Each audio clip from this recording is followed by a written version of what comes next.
Communist चीन की wolf warrior विदेश नीति और कूटनीति को आप जानते ही होंगे, लेकिन पिछले कुछ दिनों में तथाकथित रक्षा विशेषज्ञ और मीडिया का एक धड़ा बता रहा है कि चीन अपनी इस आक्रामक विदेश नीति से पीछे हट रहा है। लेकिन क्या वास्तव में ऐसा हो रहा है? क्या वास्तव में चीन वॉल्फ वॉरियर कूटनीति से पीछे हट रहा है, या फिर इसके उलट चीन वॉल्फ वॉरियर कूटनीति को और आक्रामक करने जा रहा है? यह प्रश्न इसलिए महत्वपूर्ण है क्योंकि भारत समेत तमाम देश चीन की इस नीति से प्रभावित होते हैं। नमस्कार, आप देख रहे हैं TFI, जो है देश का सबसे विश्वसनीय अल्टरनेट न्यूज मीडिया पोर्टल, और मैं चमन मिश्रा आपको बताऊंगा कि कैसे चीन वॉल्फ वॉरियर कूटनीति से पीछे नहीं हट रहा बल्कि उसे और धार दे रहा है। चीन विदेश नीति के मामले में सदैव से ही आक्रामक रवैया अपनाता आया है। इसकी वॉल्फ वॉरियर कूटनीति और विदेश मंत्रालय के पूर्व प्रवक्ता झाओ लिजियान से दुनिया के सभी देश भली भांति परिचित हैं।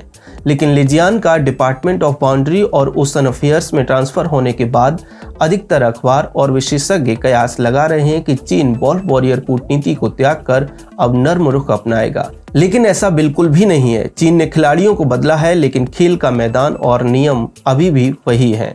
चीन ने दुनिया भर में अपनी तानाशाही की छवि को सुधारने के लिए विदेश मंत्रालय के कुछ पदों में बदलाव किया है। एक ओर वांग यी को हटाकर किन गेंग को विदेश मंत्री बनाया, तो वहीं दूसरी ओर वॉल्फ वॉरियर डिप्लोमेट कहे जाने वाले झाओ लिजियान को विदेश मंत्रालय के प्रवक्ता से सीमा और समुद्री मामलों के विभाग में स्थानांतरित कर दिया। चीन के विदेश मंत्री किन गेंग के काम करने के तौर तरीकों को देखने के बाद कुछ राजनीतिक विश्लेषक इन परिवर्तनों को वॉल्फ वॉरियर कूटनीति में नरमी के संभावित संकेतों के रूप में देख रहे हैं। लेकिन चीन की विदेश नीति को समझने से पहले वॉल्फ वॉरियर और झाओ लिजियान के बारे में विस्तार से जानना अत्यंत आवश्यक है। चीन की वॉल्फ वॉरियर की कूटनीति को आसान भाषा में कहा जाए तो इसका मुख्य उद्देश्य आक्रामक तरीके से अपने प्रतिद्वंदियों का सामना करना है। चीन ने पिछले वर्षों में इसी कूटनीति के द्वारा दुनिया भर के कमजोर देशों में अपना वर्चस्व कायम किया है।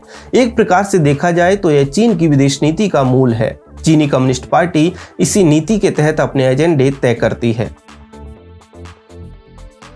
झाओ लिजियान चीन के एक महत्वपूर्ण सरकारी अधिकारी हैं। राष्ट्रपति शी जिनपिंग की वॉल्फ वॉरियर की कूटनीति दुनिया भर में लिजियान के कारण ही चर्चा का विषय बनी है।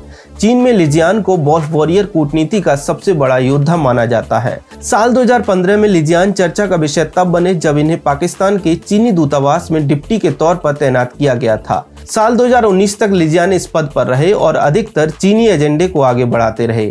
लिजियान अक्सर पाकिस्तान की स्थानीय संस्कृति की प्रशंसा करते रहते और चीन पाकिस्तान इकोनॉमिक कॉरिडोर में चीन के योगदान के बारे में बताते रहते। यही नहीं, पाकिस्तान में रहने के दौरान लिजियान ने अपने ट्विटर हैंडल पर नाम बदलकर मोहम्मद लिजियान झाओ कर लिया था। हालांकि इसे कुछ समय के बाद हटा दिया। वांग यी और लिजियान के विदेश मंत्रालय से जाने के बाद यह कहना कि चीन वॉल्फ वॉरियर कूटनीति को छोड़कर विदेश नीति में नर्म रुख अपनाएगा थोड़ी जल्दबाजी होगी, क्योंकि चीन विस्तारवाद की नीति के साथ काम करता है। फिर चाहे वह वन बेल्ट वन रोड का प्रोजेक्ट हो या फिर साउथ चाइना सी और प्रशांत महासागर में लगातार विस्तार करना। झाओ लिजियान को सीमा और समुद्री मामलों के विभाग में स्थानांतरित करना चीन की वॉल्फ वॉरियर कूटनीति का अगला कदम है, जिसके सहारे वह दुनिया के महत्वपूर्ण समुद्री मार्गों में प्रमुखता के साथ अपनी उपस्थिति दर्ज करना चाहता है। उदाहरण के लिए साउथ चाइना सी के माध्यम से होने वाले समुद्री व्यापार के आंकड़ों को देख सकते हैं। किस प्रकार वहां से 246 लाख करोड़ का सालाना व्यापार होता है। ये दुनिया भर में होने वाले समुद्री व्यापार का 1/3 हिस्सा है। इसलिए चीन दुनिया का ध्यान भटकाने के लिए मृदुभाषी किन गेंग को विदेश मंत्री के रूप में आगे कर झाओ लिजियान के माध्यम से छिपकर अपनी वॉल्फ वॉरियर कूटनीति को और आक्रामक तरीके से आगे बढ़ाने की रणनीति पर काम करता हुआ दिख रहा है।